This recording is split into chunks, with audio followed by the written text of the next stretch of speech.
신약성경 마태복음 16장 1절에서 12절까지 말씀. 마태복음 16장 1절에서 12절 말씀 우리 한 목소리로 함께 읽도록 하겠습니다. 바리새인과 사두개인들이 와서 예수를 시험하여 하늘로부터 오는 표적 보이기를 청하니 예수께서 대답하여 이르시되 너희가 저녁에 하늘이 붉으면 날이 좋겠다 하고 아침에 하늘이 붉고 흐리면 오늘은 날이 굳겠다 하나니 너희가 날씨는 분별할 줄 알면서 시대의 표적은 분별할 수 없느냐. 악하고 음란한 세대가 표적을 구하나 요나의 표적밖에는 보여줄 표적이 없느니라 하시고 그들을 떠나 가시니라. 제자들이 건너편으로 갈새 떡 가져가기를 잊었더니 예수께서 이르시되 삼가 바리새인과 사두개인들이 누룩을 주의하라 하시니 제자들이 서로 논의하여 이르되 우리가 떡을 가져오지 아니하였도다 하거늘 예수께서 아시고 이르시되 믿음이 작은 자들아 어찌 떡이 없으므로 서로 논의하느냐. 너희가 아직도 깨닫지 못하느냐. 떡 5개로 5,000명을 먹이고 주운 것이 몇 바구니며 떡 7개로 4,000명을 먹이고 주운 것이 몇 광줄이었는지를 기억하지 못하느냐. 어찌 내 말한 것이 떡에 관함이 아닌 줄을 깨닫지 못하느냐.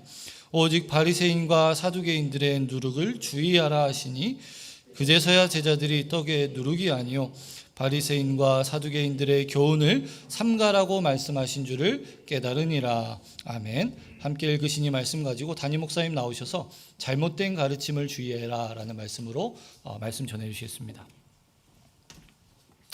할렐루야.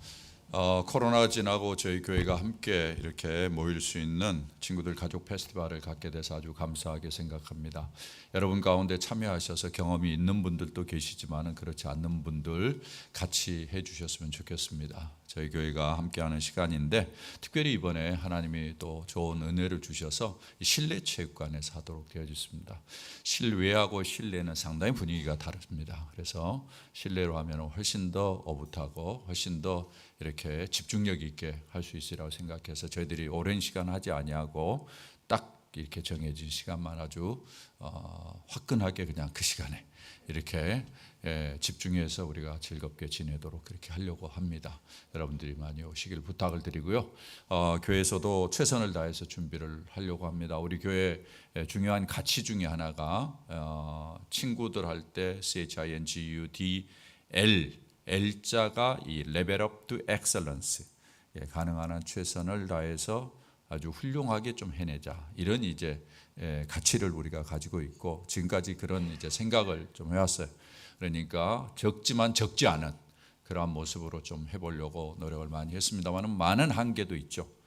그럼에도 불구하고 이렇게 노력해 왔는데 이번엔 좀 더 하여튼 최선을 다해서 우리가 이왕이면 하는 것, 우리 모든 성도들이 진짜 야, 교회가 이렇게도 하는구나. 여러분 교회에서 뭐 행사한다면 별로 기대가 없죠.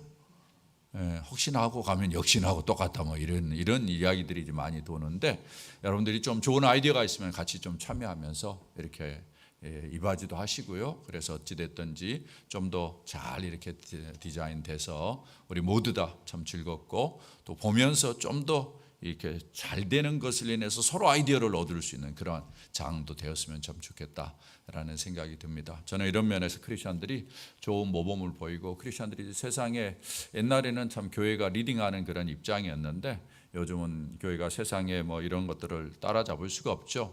물론 전문성도 다르고 그렇기 때문에 그럴 수는 없지만은 그래도 잘 활용해서 우리에게 맞게끔 잘 또 이용하는 것은 또 우리에게 유익하리라고 그렇게 생각합니다. 여러분들이 최선을 다해 주시기를 부탁을 드립니다.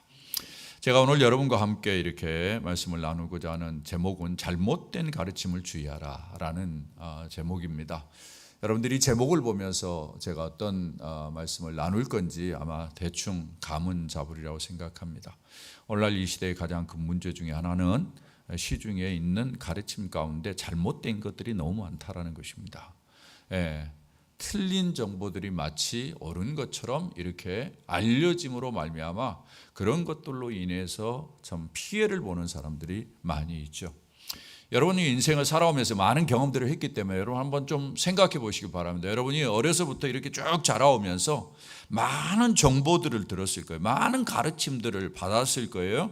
그런데 그것으로 인해서 내가 좀 안 좋은 영향을 받은 경험이 있는지, 가령 예를 들어서 잘못된 정보로 인해서 경제적인 손해를 봤다든지, 잘못된 가르침으로 인해서 내 습관이 좀 나쁘게 들였다든지, 잘못된 가르침으로 인해서 내 인생에 어떤 면에서는 좀 더 좋은 방향으로 갈 수 있었는데 그렇지 못하고 내 인생이 좀 꺾였다든지 좀 안 좋은 방향으로 이렇게 흘러간 그러한 경험이 계신 분 혹시 계신지 모르겠습니다. 여러분 가운데 그런 경험이 없기를 바라지만은 아마 여러분 가운데 돌아보면, 인생을 돌아보면서 야, 그때 이런 이야기를 내가 들었지만 그것 좀 개의치 아니하고 내 인생을 내가 살면 좋았을 터인데, 내가 이런 것에 너무 휘둘러 가지고 내 인생을 내가 바로 살지 못했구나, 이런 느낌을 가진 분들이 아마 없지 않아 있으리라고 저는 생각이 되어집니다. 여러분들이 그렇게 없기를 바라고, 그러나 여러분 또 혹시 주변을 한번 봐보세요. 여러분 주변에 가족들이나 아니면 다른 아주 가까운 사람들 가운데서 이렇게 잘못된 가르침에 영향을 받아가지고 안 좋은 인생을 사신 분들 혹시 생각나시는 분들이 있나요? 인생을 살면서 어떤 정보를 배우느냐, 어떤 가르침을 받느냐는 상당히 중요합니다. 왜냐하면 그것을 통해서 나의 인생이 만들어지기 때문에 그렇습니다. 우리 아이들도 자라면서 그런 부분에서 어떤 경험을 하느냐가 상당히 중요하죠. 그것이 그들의 인생에 중요한 영향을 끼치는 겁니다. 저는 이 일을 위해서는 사실은 청소년 사역이 제일 중요하다고 생각하거든요. 왜냐하면 뭔가를 구분하고 분별할 수 있고 뭔가 가장 많은 영향을 받을 수 있는 나이가 청소년입니다. 여러분 어떻게 생각하실지 모르겠습니다만 저는 인생을 쭉 살아보니까 인생의 대부분의 삶의 가치가 청소년기 때 많이 형성이 되는 것 같아요. 요즘은 청소년기가 좀 밑으로 내려갔다고 그래요. 제가 보니까 초등학교 5학년 때부터 시작해서 고등학교 때까지, 이때가 아마 가장 중요한 때가 아닌가 생각합니다. 이럴 때 가장 좋은 가르침, 좋은 정보, 좋은 지식 이런 것들로 잘 무장이 되면은 삶의 습관도 잘 들고 생각하는 방향도 건강하고 모든 것들을 분별할 수 있는 어떤 기준도 생기고, 그래서 훨씬 더 건강한 인생을 살아갈 수 있지 않을까 이런 생각을 해보게 됩니다. 제가 오늘은 이걸 내용을 중심으로 좀 말씀을 드리려고 합니다. 예수님께서 오병이어의 기적을 통해서 많은 사람들을 먹이셨습니다. 예수님께서 4,000명을 먹이셨습니다. 오병이어는 유대인들을 위해서, 4,000명은 이방인들을. 그래서 예수님께서 참으로 사람들을 먹이는 그러한 분이라는 것을 보여주셨는데 이 일로 인해서 사람들이 환호를 했습니다. 야, 저 사람이 있으면은 우리는 먹는 것은 이제 끝났다. 먹는 것 염려할 것이 없겠다. 그래가지고 예수님을 왕으로 섬기려고 막 예수님을 높이는 겁니다. 옛날에도 그렇습니다만 요즘도 뭐 마찬가지죠. 사람들이 먹는 것에 제일 관심이 많이 있잖아요. 다른 거 아무리 잘해도 정치도 보면은 경제를 잘못하면 사람들이 표를 안 주잖아요. 맞습니까? 그렇죠. 사실은 좀 더 참고 인내하면서 미래를 볼 줄 알고 자라난 다음 세대를 볼 줄 알고 이러면서 모든 것을 판단하고 분석해야 되는데 사람들은 우선 먹는 데 급급합니다.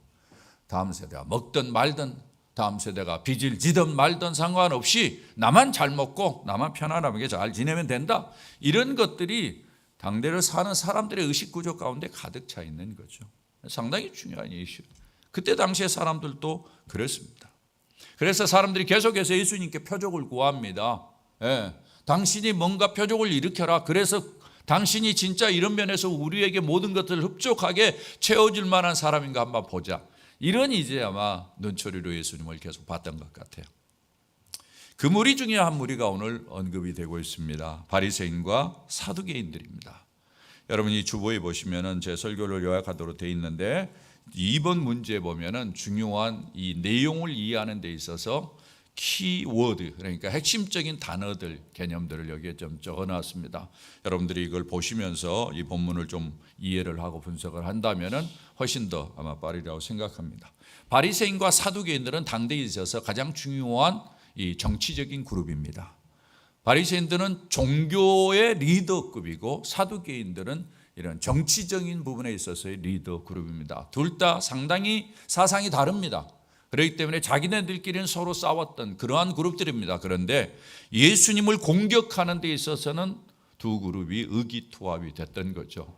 참 재밌죠? 옛날이나 지금이나 정치하는 사람들은 다 똑같은 것 같습니다. 그리고 예수님을 향해서 대적하는데 성경은 이렇게 이야기합니다. 예수를 시험하여 하늘로부터 오는 표적 구하기를 청하니, 여기에 예수를 시험하고자 하는 의도를 가지고 예수님께 접근했다는 것을 볼 수 있습니다. 그들의 궁극적인 목적은 술수를 통해서 예수님을 죽이려고 하는 것이죠. 사실은 이들은 표적을 원하는 사람들이 아닙니다. 왜냐하면 표적을 원하고 표적을 예수님께서 베풀수록 자기들은 뒤로 물러서고 어떡합니까? 전부 다 뭐예요? 사람들이 예수님께로 향하니까. 여러분 재밌지 않습니까? 요즘 정치하는 판을 보면 정치하는 사람들이 다 소리를 내요. 왜 소리 내는 거 아시죠? 다 한마디씩 쓸데없는 소리도 막 하잖아요. 여러분들 그런 것에 이 기분 나쁘고 막 마음이 흔들리면 안 돼. 정치인들은 그렇게 해야 돼. 왜? 그래야만이 관심을 갖는 거거든. 옛날이나 지금이나 똑같아요. 그러니까 옛날에도 사람들에게 막 관심을 갖기 위해서 자기들이 인기를 차지해야 되는데 예수님이 등장하거든. 예수님이 등장해서 막 기적을 일으키니까 사람들이 예수님께로 향하는 거거든요. 그걸 차단하기 위한 목적인 거죠. 그들은 진짜 표적을 원하지 않았습니다. 사람들에게 인기를 차지하고 있는 예수님, 그들을 사람에게서 떨어뜨려 놓으려고, 예수님을 이렇게 떨어뜨려 놓으려고 술수를 이렇게 취하는 거거든요. 예수님께서 그들의 이야기를 듣고 참 흥미로운 이야기를 합니다. 날씨에 관한 이야기를 해요. 사람이 하늘을 보면서 저녁에 하늘을 보는 것과 아침에 하는 걸 보면서 날씨를 예측하는 것처럼 사람들이 시대의 흐름들을 보면서 시대를 이렇게 분별할 줄 알아야 된다 라는 사실을 강조합니다. 분별력이 아주 중요하다라는 이야기를 하고 있는 거죠. 그러니까 어떤 일이 벌어졌으면 저게 왜 어떻게 이 시대에 일어나는가를 잘 보고서 정확한 정보를 갖고 정확한 지식을 습득하려고 노력해야지, 이걸 분별할 줄 모르면 그건 어리석은 것이다 라는 이야기를 하고 있는 것이죠. 그러면서 예수님께서 아주 중요한 이야기를 합니다. 4절을 한번 여러분 다 같이 한번 읽어봅니다. 시작. 악하고 음란한 세대가 표적을 구하나 요나의 표적밖에는 보여줄 표적이 없느니라 하시고 그들을 떠나가시니라. 예수님께서 뭐라고 이야기를 하는가 하면은 그 시대를 악하고 음란한 세대다라고 이야기를 합니다. 이렇게 반응하는 저들을 보면서 주님께서 악하고 음란한 세대, 성경에서 음란이라는 용어를 우리가 잘 이해할 필요가 있는데 구약 성경에 보면 언제 주로 음란이라는 표현을 쓰는가 하면 성적인 개념보다는 이 하나님을 섬기지 아니하고 하나님을 대적하는 우상 숭배를 하는 것을 가리켜서 음란이라는 표현을 썼습니다. 뭔가 하면은 신실성이 깨진, 충성도가 깨진, 충직함이 없어진 그러한 모습을 가리켜서 음란이다라고 그렇게 이야기를 했던 거죠. 당시 사람들이 하나님을 멀리하고 하나님을 배반하는 그런 모습을 보면서 예수님께서 악하고 음란한 세대다 이렇게 표현을 하고 있는 것입니다. 그러면서 예수님께서 하는 이야기가 너희들에게 요나의 표적밖에는 보여줄 표적이 없다. 예수님께서 무슨 이야기를 하고 싶었을까요? 표적을 원하는 자들에게 예수님이 여기에서 너희들이 원하는 표적이 있어? 그러면 내가 보여줄 표적은 이것밖에 하면서 없어 하면서 요나의 표적을 이야기를 하는 거예요. 이게 무슨 말인가? 여러분들이 이 말을 이해하려면 요나의 스토리를 이해할 필요가 있습니다. 여러분 성경에 요나서 아시죠? 요나서 보면 요나서의 스토리를 다 알 겁니다. 하나님께서 요나에게 너는 저 큰 니느웨 성, 여러분이 잘 아시죠? 시리아 쪽에 있는 아주 니느웨 성, 큰 성이었죠. 가끔 고고학적인 자료도 나오는데 그때 당시에 그런 성이 지어질 정도냐 깜짝 놀랄 정도 아주 화려한 성이잖아요. 그 니느웨 성에 가서 너가 선포해라, 회개하라고 선포하고 그 백성이 하나님을 경외하도록 그렇게 만들어라 라는데 요나가 그걸 피해 가잖아요. 하나님을 섬기하자는 그 백성들, 저들이 회개하고 돌아온 건 내가 있을 수 없습니다. 나는 안 합니다 하고는 배를 타고 다시스로 도망가다가 하나님께서 풍랑을 만나게 하시고 그가 제비뽑기에서 지적돼 가지고 물가에 던져지고 그래서 배 물고기가 그를 삼키고 3일을 두었다가 토해낸 그 사건. 그리고는 니느웨에 가서 복음을 전했는데 니느웨 백성들이 하루아침에 돌아서서 하나님 앞에 돌아오는 거. 그것 가지고 나중에 어떤 면에는 불평하고 그랬던 요나. 기억나시죠? 아마 여러분의 스토리를 아마 기억날 겁니다. 자, 예수님께서 이 사건의 의미가 어디에 있는가를 정확히 이야기해 주는 본문이 있습니다. 여러분 이 본문은 성경을 찾아보는 게 좋을 것 같아요. 그렇게 멀리 있지 않기 때문에 여러분들이 마태복음 12장을 한번 넘어가도록 하겠습니다. 몇 장 앞으로 갑니다. 12장 40절을 봅니다. 마태복음 12장 40절.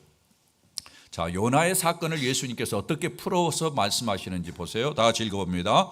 요나가 밤낮 사흘 동안 큰 물고기 뱃속에 있었던 것 같이 인자도 밤낮 사흘 동안 땅속에 있으리라. 자, 요나가 뱃속에 3일을 있는 것을 예수님이 뭘로 지금 해석을 하고 있습니까?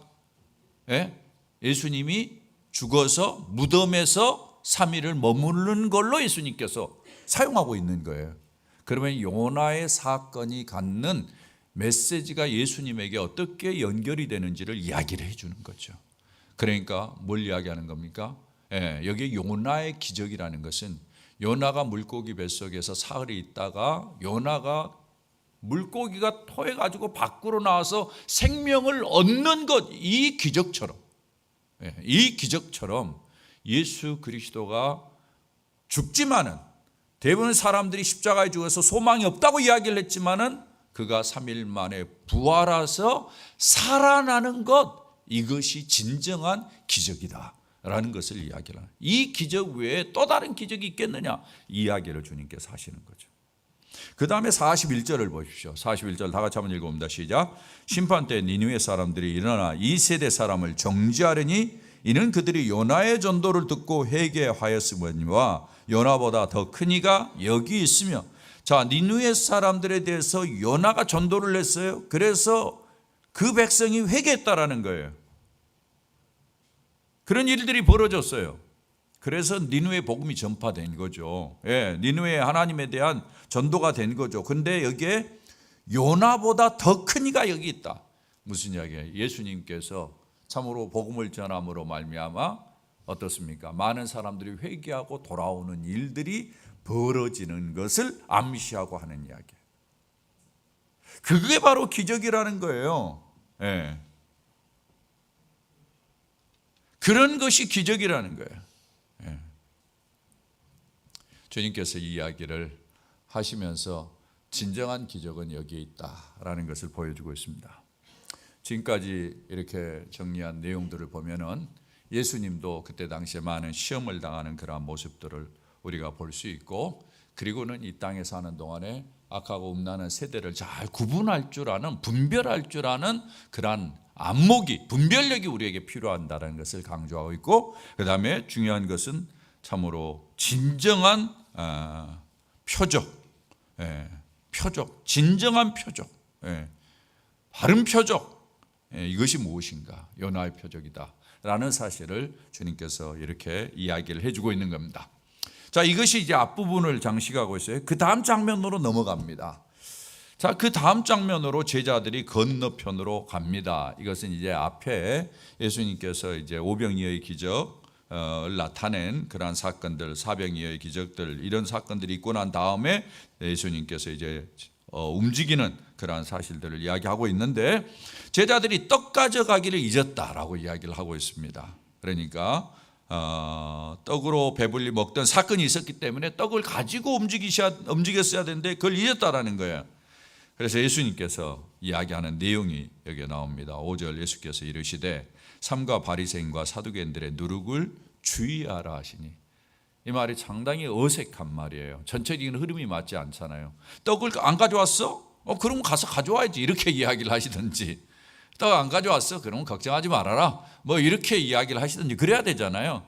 그런데 주님께서 이야기를 하는 거예요. 상가 바리새인과 사두개인들의 누룩을 주의하라. 주님께서는 아마 계획을 가지고 또 이 사건을, 이 흐름 속에서 뭔가 제자들에게 가르치고 싶었던 것이 있었던 거죠. 제자들이 이야기를 합니다. 우리가 떡을 가져오지 않았는데 누룩은 또 무슨 누룩이야? 떡이 있어야 누룩이라는 말이 이야기가 되잖아요. 그런데 예수님께서 그런 이야기를 하는 자들을 향해서 뭐라고 이야기를 하는 거니? 8절에 보면은 예수께서 아시고 이르시되 뭐라고 이야기합니까? 다 같이요? 믿음이 작은 자들아 어찌 떡이 없으므로 서로 논의하느냐. 예.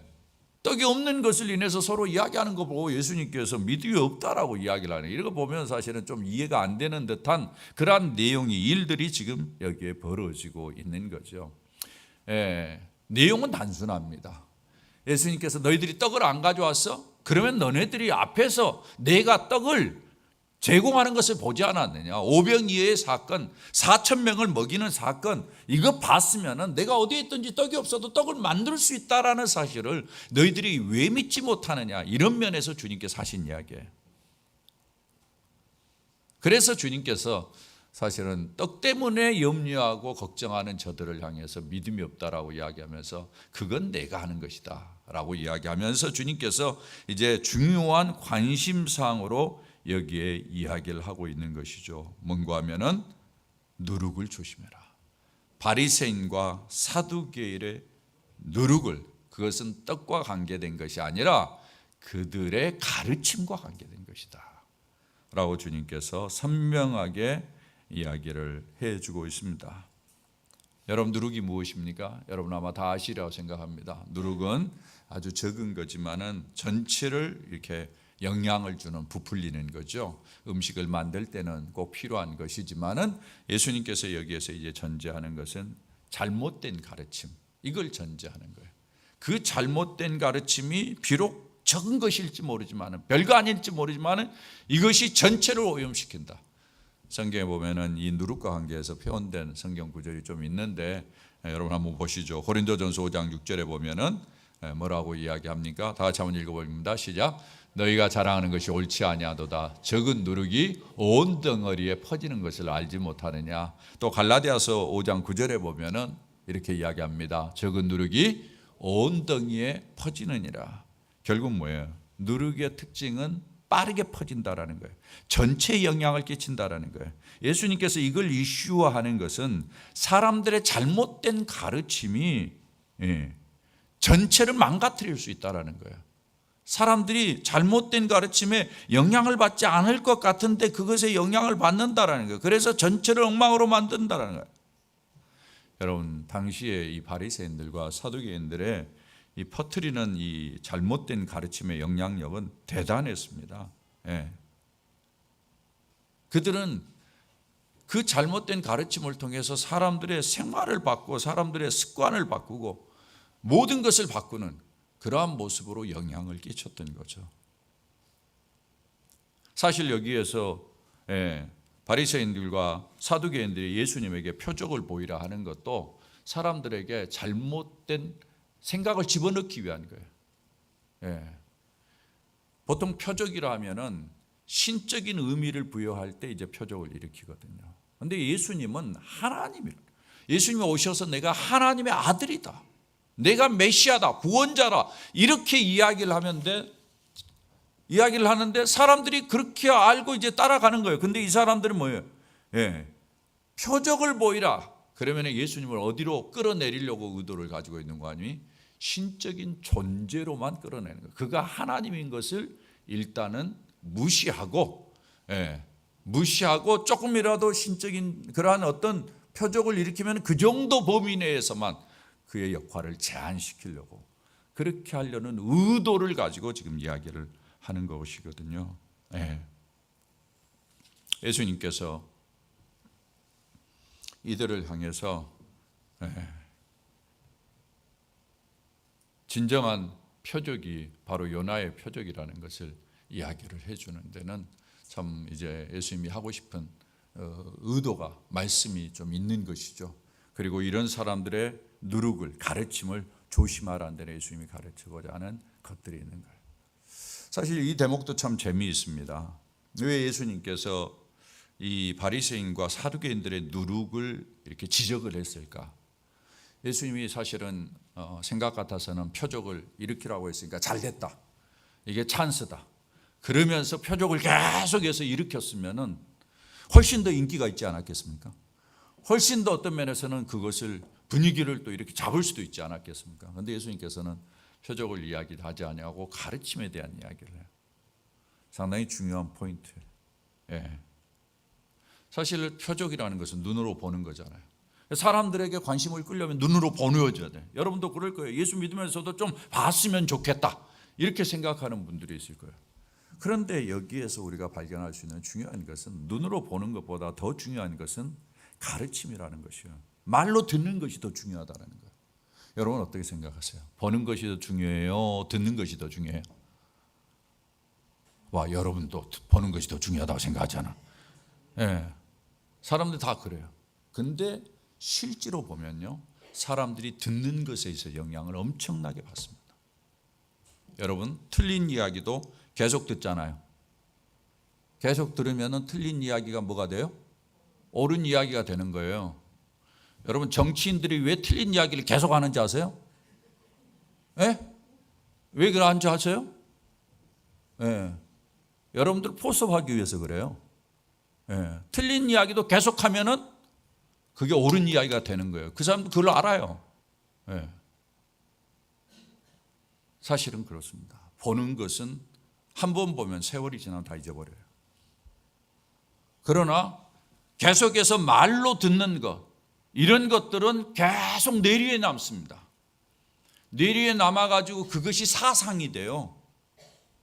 사상이 돼요. 그게 확신이 되는 거예요.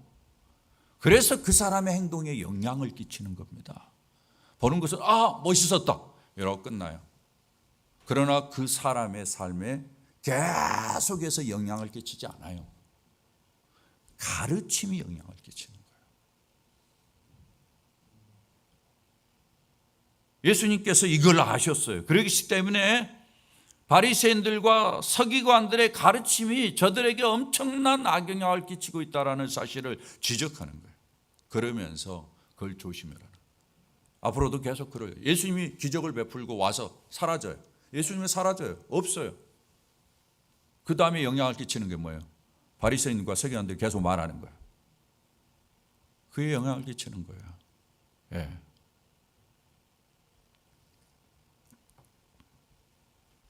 여러분, 보는 것보다 중요한 것은 자꾸 듣는 것입니다. 자꾸 듣는 거예요. 이게 중요한 거예요. 그래서 우리가 이 자주 듣는 것에 의해서 나도 모르게 영향을 받는다 사실을 꼭 기억하고, 이 가르침에 대해서 우리가 좀 민감하게 좀 반응할 줄 아는 그런 태도를 가져야 돼요.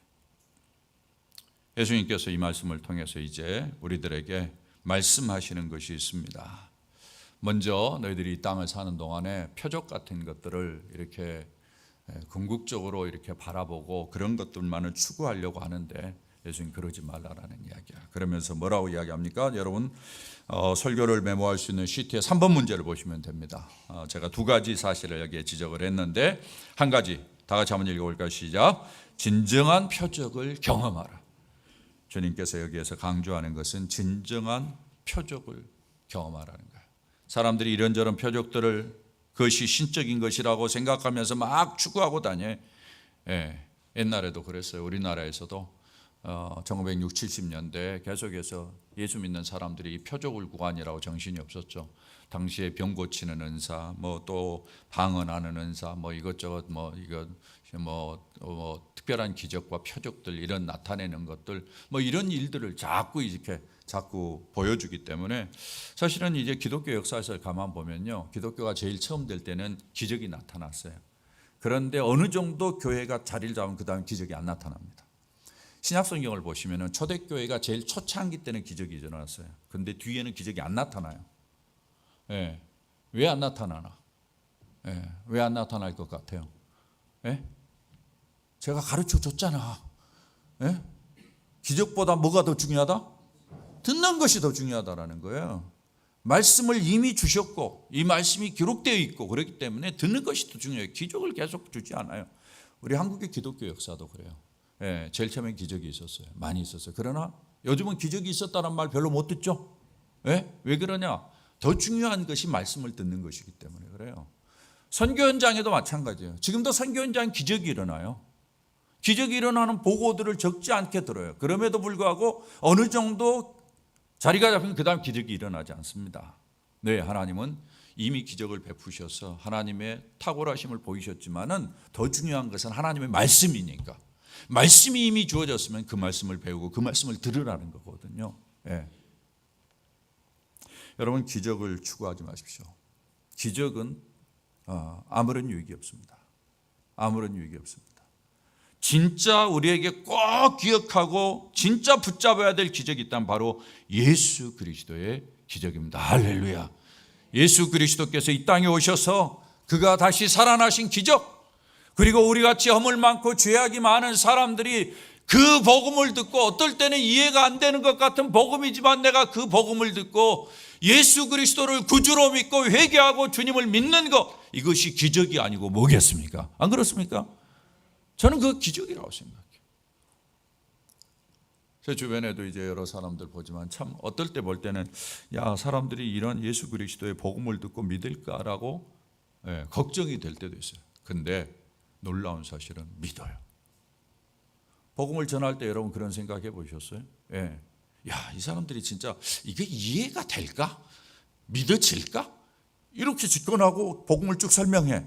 근데 나중에는 의외로 제가 예수 믿겠습니다, 이렇게 대답하는 사람들이 많은 거죠.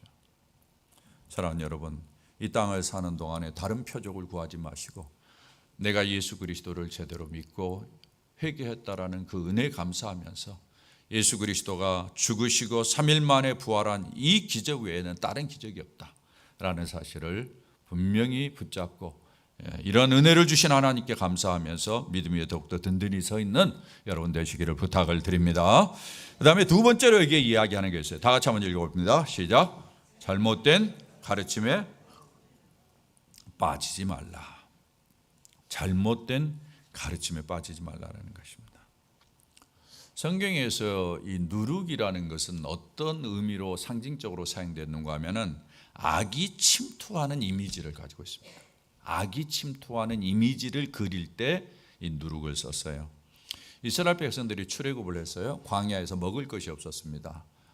하나님께서 만나를 주셔가지고 이스라엘 백성들을 살렸죠. 그리고는 나중에 이스라엘 백성들을 애굽에서 출애굽을 시켰어요. 그때 마지막 그들이 애굽을 떠날 때 그들이 가족이 모여가지고 있으면서 하나님께서 문설주에다가 양의 피를 바르고 안에 있으면서 너희들이 먹어야 될 것을 이야기할 때 그때 뭘 먹으라고 이야기합니까? 무교병을 먹으라고 그럽니다. 무교병. 누룩이 없는 것을 먹으라고 그래요. 왜 누룩이 없는 것을 먹으라고 했을까? 바로 그런 거예요. 너희들이 이 땅에 있는 동안에 어떤 악한 것도 너희들 안에 들어올 수 없다. 너희들은 어떤 것도 첨가해서는 안 된다. 이런 의미를 담고 그렇게 하는 거예요. 그러니까 이 누룩이 세상에 죄악된 거, 세상에 헛된 것, 잘못된 것을 상징하는. 근데 문제는 그것이 아무리 적은 거라 할지라도, 별거 아닐 때라 할지라도 전체에게 악영향을 미친다는. 바리새인들과 사두개인들이 그때 당시에 사람들에게 이야기했던 것들이 예수님을 뭐라고 이야기를 했는가 하니 율법과 선지자를 폐하러 온 자라고 그랬습니다. 그러니까 예수님이 하나님의 아들이라고 가르치 아니하고 자기들에게 율법에 있는 것들을 없애게 예수님이 오셔서, 그때 당시에 사람들이 율법을 지킴으로 말미암아 구원을 얻는다고 생각했는데 예수님이 오셔서 아니다. 율법은 너희들이 죄인이라는 것을 깨닫게 하기 위한 거고 예수를 믿음으로 말미암아 구원을 받는다. 그걸 예수님께 강조하는 거거든요. 그걸로 구원을 받는다고 이야기를 하는데 그 사람들은 예수님을 율법과 선지자를 폐하러 온 자로 그렇게 이제 치부하도록 사람들에게 가르치는 거예요. 그리고는 뭐예요? 살인만 안 하면 죄가 아니다. 직접적인 간음만 안 하면 된다. 이렇게 가르치는 거예요. 사람들에게. 아내를 버릴 때 쉽게 버리는데 이혼종사만 줘서 버리면 된다.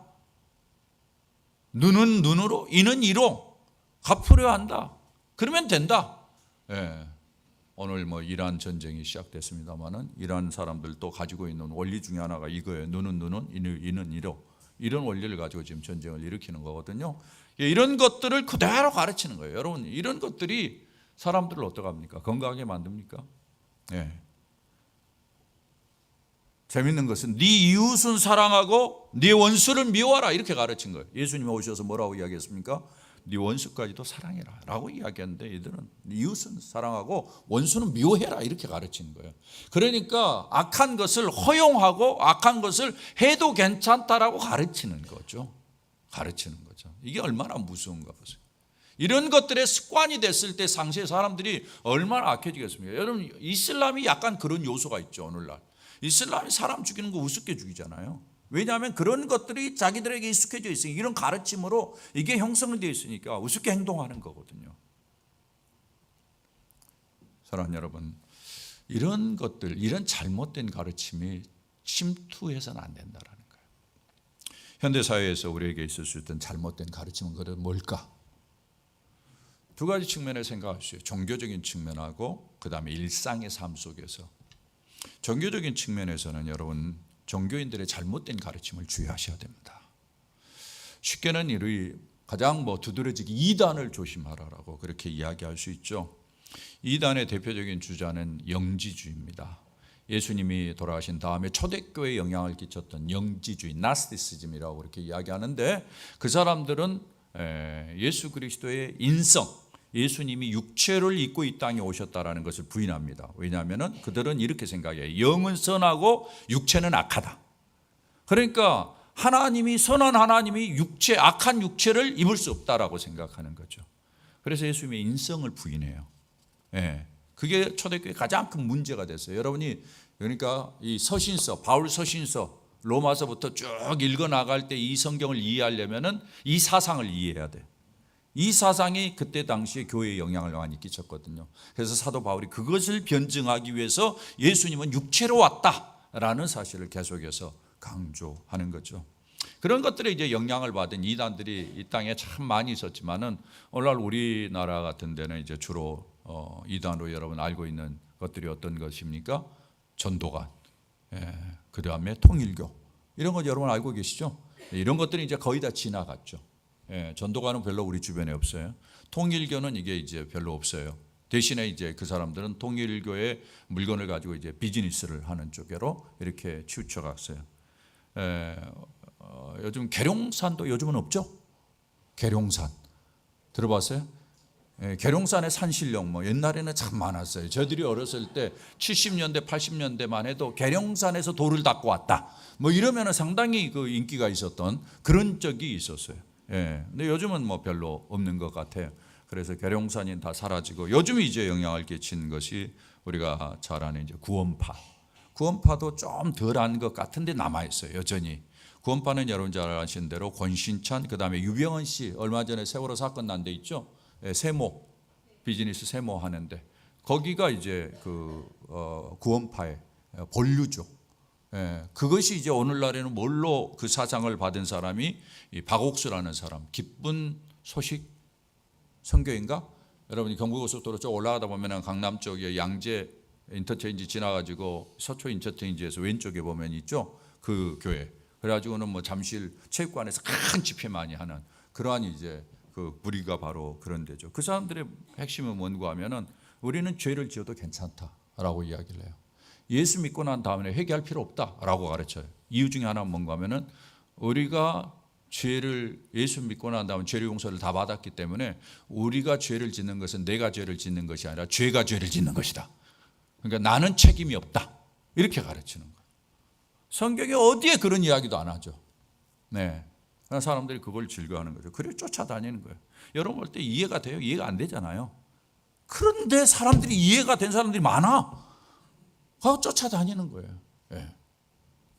신천지, 여러분 잘 아시는 대로 이만희 씨, 그 사람들이 문제는 교리적으로 크게 이슈가 된 것은 없습니다만 14만 4천을 주장하잖아요. 그래가지고 14만 4천의 무리들이 들어와야 되는데, 그 무리가 누군가 하면 신천지 그룹이에요. 대구에서부터 시작됐다고 그래요. 가지고는 그 그룹인데, 그 그룹에 들어오도록 하기 위해서 사람들 계속해서 낚아요. 여러분 다 길거리에 다니다 보면은 요즘은 상담한다고, 아니면은 여기 면접 조사한다고 이런 거 조사한다고 이런 체킹하죠. 이러면서 달려 들어가지고는 여러분들을 이제 이끌어가는 사람들 보신 적이 있을 거예요. 혹시 그런 경험 있어요? 여러분 잘 피해 다니셔야 됩니다. 그런데 끌려다니면 안 돼. 그 사람들이 문제는 뭔가 자기들을 추수꾼이라고 그래요. 그래가지고는 그 사람들이 주로 타겟을 하는 게 이 교회입니다. 교인들이 약하다는 것을 알아. 여러분 지방에 같은 데면 그런 사건들이 많이 일어나. 어떤 사건인가 하면은 이 추수꾼이 한 명이 들어가는 거예요, 교회. 그러면은 교회가 요즘 교회 사람들이 안 들어오는데 한 명이 들어오면 얼마나 반기겠습니까? 좋아하죠. 그래가지고 그 사람을 웰컴해요. 근데 그 사람이 이제 그 있는 동안에 천천히 뿌리를 내려. 조금 있다 한 사람을 데려와. 그러면 두 사람이 되잖아요. 조금 있다 또 한 사람을 전도해와. 그러니까 이제 교회가 조금씩 그 사람을 이제 전도하니까 교회가 그 사람 전도 잘한다고 좋아하게 해서 싫어하게 해서. 예? 좋아할 거 아니에요. 그리고는 그 양반이 철저히 목사님 편에 들어. 목사님을 위해. 누가 목사님에 대해서 야 하면은 목사님 편에 들어가지고 목사님을 위해.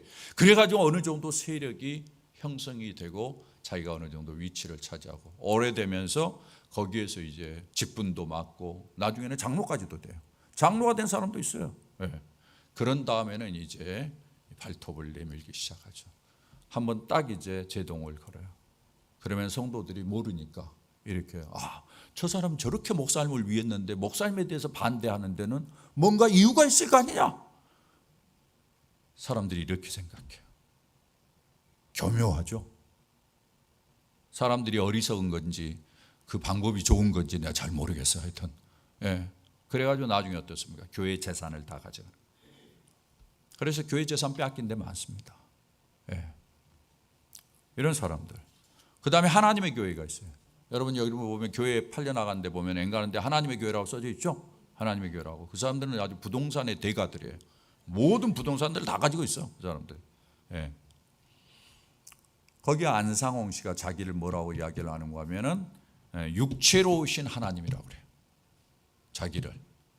그리고 자기가 재림 그리스도라고 이야기를 합니다. 그러면 예수는 뭐냐?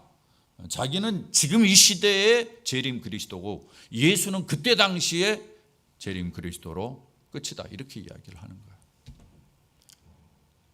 여러분 같으면 넘어갈까요? 안 넘어갈까요? 여러분 같으면 넘어가겠어? 안 넘어가겠어? 그러지. 근데 대답이 좀 시원찮은 것 같아요. 여러분 같으면 안 넘어갈 거예요. 근데 문제는 넘어가요, 사람들이. 이런데 넘어가는 거예요. 유명한 사람들 많아요. 공부한 사람들 많아요. 대학 다녔다는 사람들이 넘어가는 거예요. 이런 거 조심해야 돼요. 같은 기독교 안에 있으면서도 사실은 이제 비성경적인 것들을 가리키는 사람들이 있어요. 이런 것들 조심해야 돼요. 귀신파 같은 거. 여러분 김기동, 베레아 들어보셨어요? 들어보셨어요? 요즘은 덜 알지 모르겠어요. 한때 1980년대, 90년대 아주 영향을 많이 끼쳤던 세력들이에요. 그 사람들은 모든 것을 귀신으로 풀어요. 그 사람은 성경에 하나님의 말씀이라는 것을 부인하고 하나님은 천사다라고 이야기를 하고 또 예수님께서 이 땅에 오신 것은 구원해 주길 위한 것이 아니라 마귀를 멸하게 하기 위해서 왔다. 이렇게 접근해요. 얼핏 보면 맞는 것 같잖아요. 마귀를 멸하기 위해서 왔다.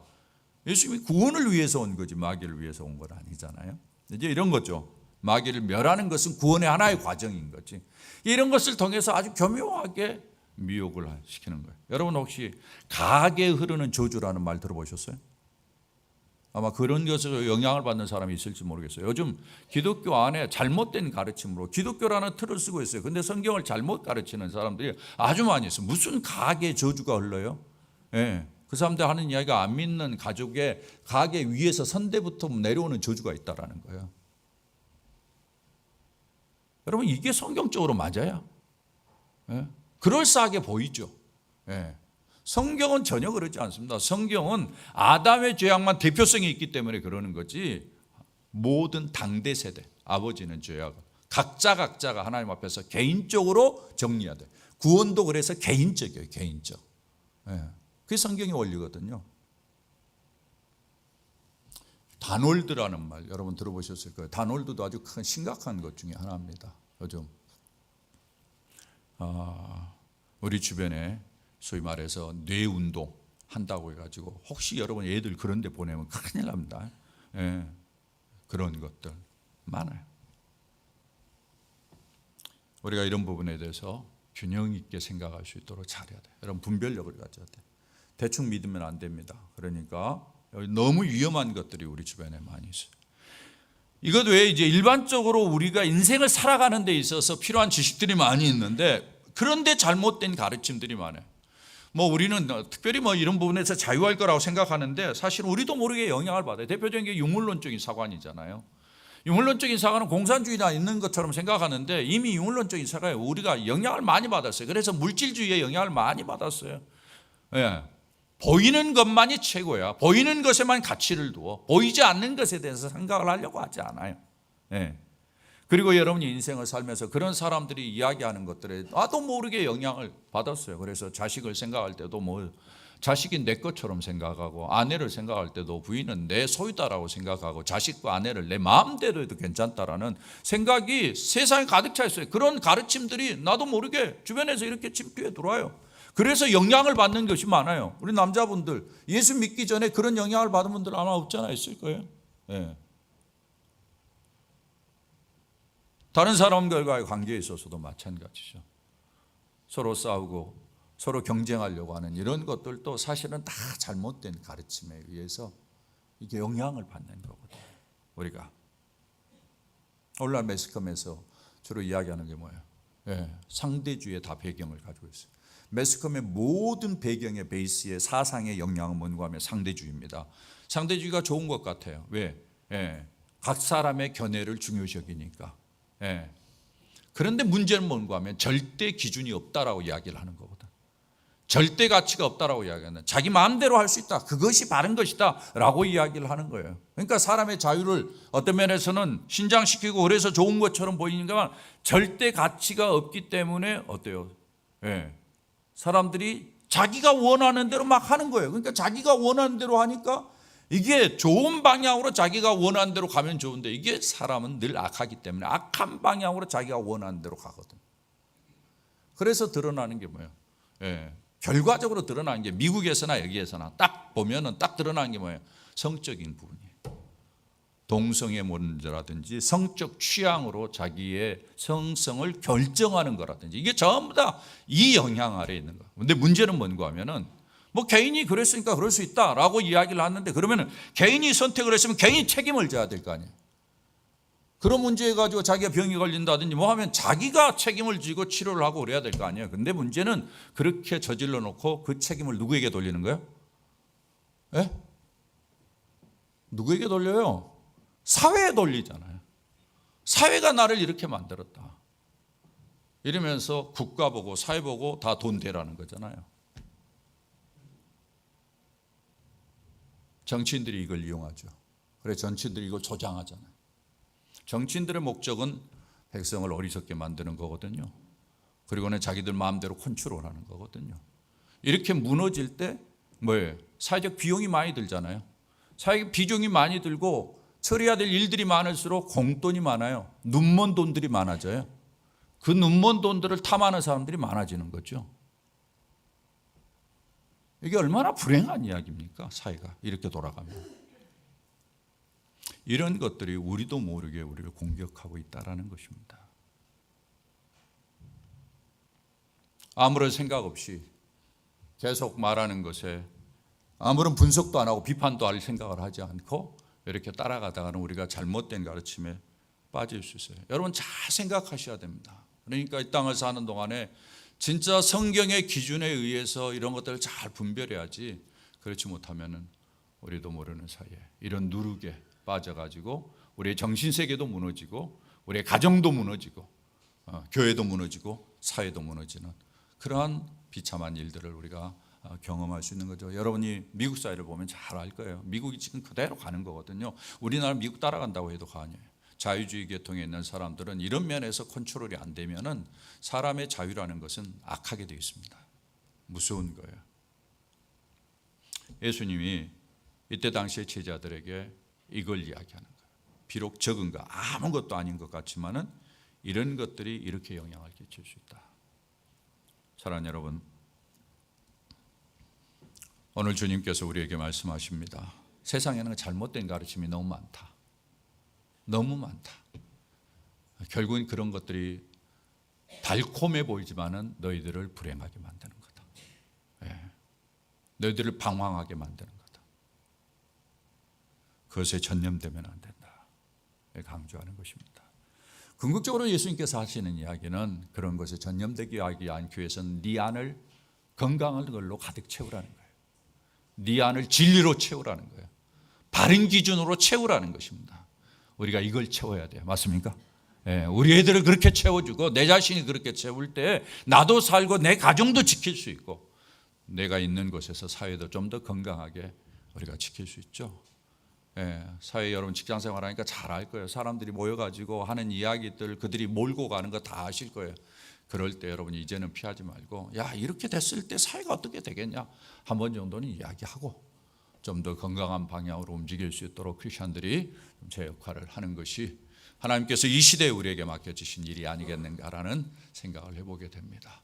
하나님께서 우리 모두에게 이런 의식을 갖고 살도록 이끌어 주시길 바라고 우리 모두 다 이런